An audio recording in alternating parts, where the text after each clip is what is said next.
Hey guys, my name is Matsumiyo, and welcome to our episode of Sunday Mailbox. This is a video series where you, the viewer, can submit your gaming-related questions, and then I will give my humble opinion on them. To get the formalities out of the way real quick, if you would like to submit your own question that could be featured in an upcoming episode, you can do so by leaving a comment down below, or by sending me a Facebook and Twitter message. The first question for the day is, how do you feel about an attacking operator in Rainbow Six Siege that can fire an arrow with a camera on it, allowing it to see anyone that's on the other side of the wall? I really like this idea. Now, I'm guessing that he is going to be at least somewhat stealthy with the cameras. If he's able to shoot this into a wall and it makes a whole lot of noise and it's very obvious that the camera is there, then it's probably not going to be all that valuable because you're going to want to shoot these cameras around the objective. You're going to want to see what's going on inside, and if the enemy just can flat out hear it every single time you fire this into a wall, it's probably not going to be all that viable.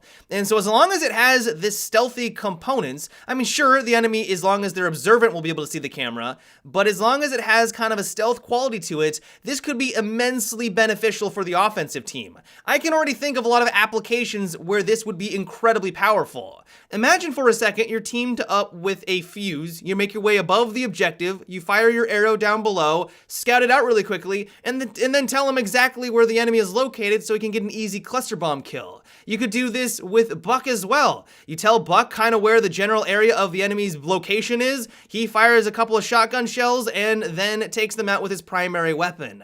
This would be devastating in the right situations. Not only that, but this guy would also just be great at scouting out rooms before you charge on in. If your drone was taken out, or if you assume that an enemy's in there because it's a hot spot location for someone to be camping, shoot this into the wall, figure out what's going on, and then charge on in.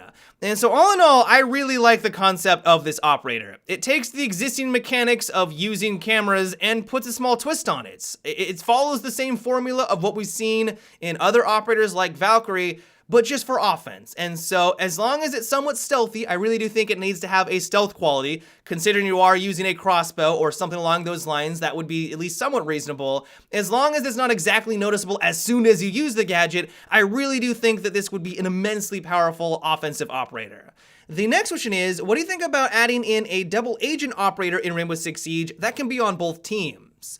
I have a feeling that this would be very challenging for Ubisoft to implement properly because there's a lot of things that they'd have to overcome to make it work. First of all, his gadget needs to work on both offense and defense, and that right there just restricts what this guy is even capable of. You probably don't want to have a gadget that opens up walls. Sure, that would be great on offense, but why would you want to have a gadget on defense where that's what he brings to the table? We already have impact grenades. Impact grenades already does the job of opening up walls in between objectives, and if that's all that he brings to the table, that seems really weak. You could maybe say, oh, well, he could have been a doctor. A doctor kind of makes sense to be on both sides. A doctor at the end of the day is about healing and protecting people, and so he could go one way or the other. But we already have Doc in the game, and so that doesn't really work either. The other thing they'd have to think about is what kind of weapons would they give this guy? On offense, you get assault rifles, really high-powered rifles that do a lot of damage, long-range damage, hit really hard, while defense usually gets high rate of fire submachine guns that don't have a lot of stopping power at long range.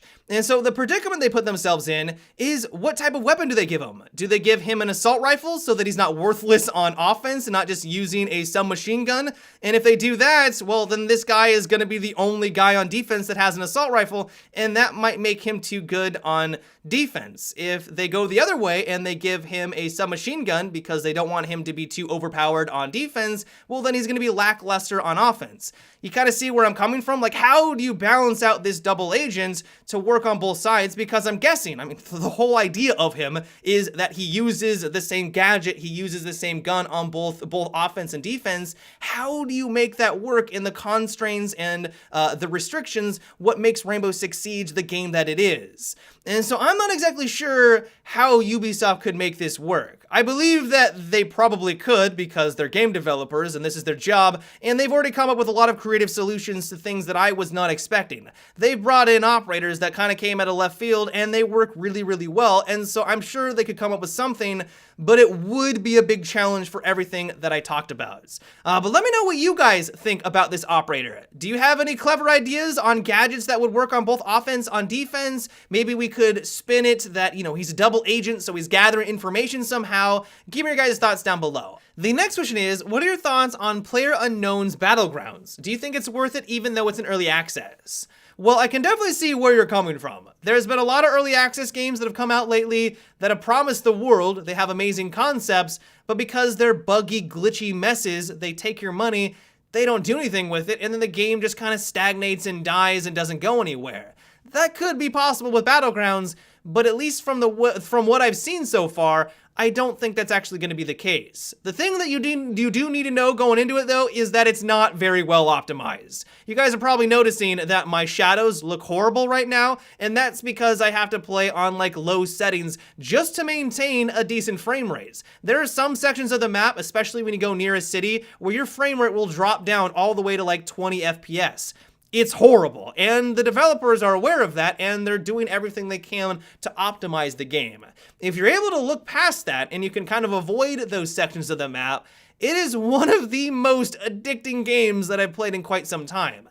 Now, I will admit this might just be the honeymoon phase. I could be enjoying it because it's a shiny new toy, but I really do think the developers are onto something special. And so if you've never played a Battlegrounds, it's basically H1Z1 Battle Royale, or their King of the Kill. Everyone kind of jumps into the map, they parachute on in, you try to find loot to better your character, put on gear, vests to make yourself more durable, you find high-powered weapons or weapons that you really like, use those to kill everyone, be the last guy surviving, and then you win the round. Now, you might be asking the question, well, why don't you just go play H1Z1? Well, for me, I find H1Z1 to be a bit too arcadey, and what I love about Battlegrounds is that it seems like it's a bit more realistic and slower paced. You can't just jump out of a car at Mach 5 and then just start jumping around like a maniac and shooting people in the face. You need to take things more methodically. You need to kind of think about your engagements. I also love the recoil and the way that the guns perform. They feel a lot more realistic and meaty compared to a lot of first-person shooters. The gun mechanics in this game are very, very satisfying.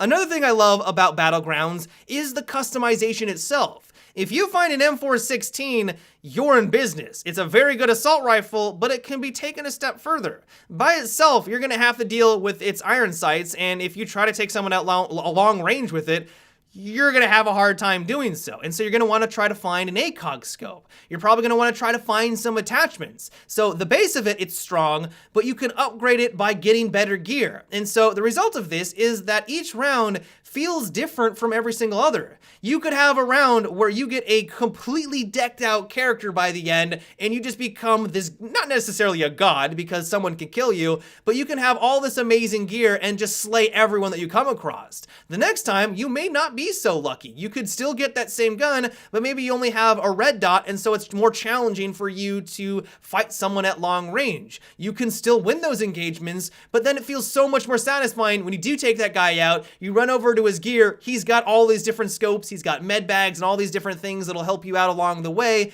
You take his loot and then you go win the round with it. It's that type of dynamic that I love about Battlegrounds so far.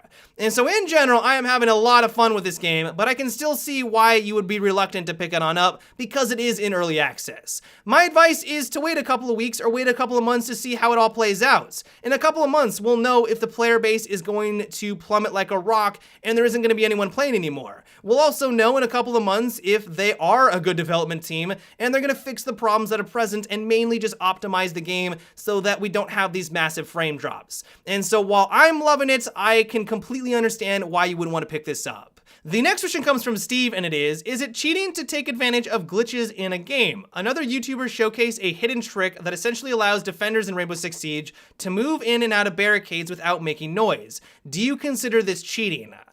Now that is a very gray area that's hard to pinpoint what is cheating and what's just taking advantage of a game mechanic.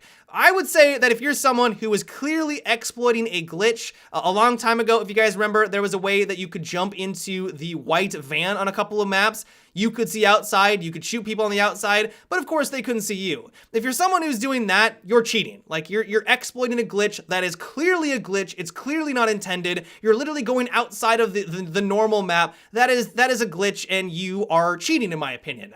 But if you're someone who is just taking advantage of a mechanic like this, but sort of exploiting it into your favor that maybe wasn't intended by the developers, is that cheating? Like, some people would say yes, and some people say no. And so I wish that I could give you a more clear-cut, guideline that you could follow. But at the end of the day, it really just comes down to the developers to fix these problems because, if they're able to exploit them, well, it's then their job to go on in and resolve these issues. If they don't want people taking advantage of them, then it's on the part of the developer to go on in and fix those problems. But yeah, guys, that is about it for today's Sunday Mailbox. I hope you enjoyed. Let me know what you thought about what we discussed in today's video. Are you really enjoying Battlegrounds? Have you been disappointed by it, or is it not the game for you? Let me know down below. As always, if you would like to submit your own question for an upcoming episode of Sunday Mailbox, you can also leave a comment or by sending me a Facebook and Twitter message. But until tomorrow, guys, have a good one and take it easy.